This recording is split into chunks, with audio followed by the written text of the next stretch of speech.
Если у вас ко мне претензии, да он, я здесь в центре города Грозном, да он. Приезжайте, я сегодня сказал вам, почему вы хотите митинг провести в Махачкале в центре, да он.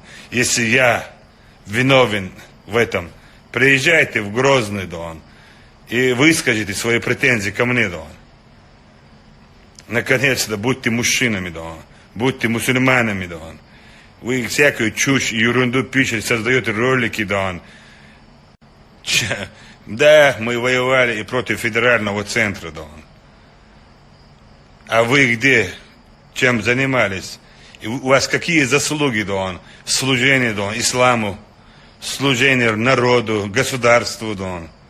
И вы меня там, какие-то шнурки, шайтаны, я вас называю кнопочные герои шайтанами, да он. У вас нету чести, совести, да он. Пошли вы знаете куда, подальше, да он. Те, которые пишут, если вы мужчина, да он, назначьте время, да он, и место, да он, и посмотрим, кто есть кто, да он. Когда я вам говорю, напишите свой номер, вы удаляете свои инстаграмы, да он, и начинаете блокировать все, да он. Вот вы герои, да он. Я нескольких привез, и говорят, встают на колени, да он, и говорят, что Рамзан, ты наш герой, ты наш, такого на Кавказе, как ты, нет, да он. Вы начинаете говорить совсем по-другому, да он. Кнопочным героям, которые пишут чушь и ерунду, я говорю, да он.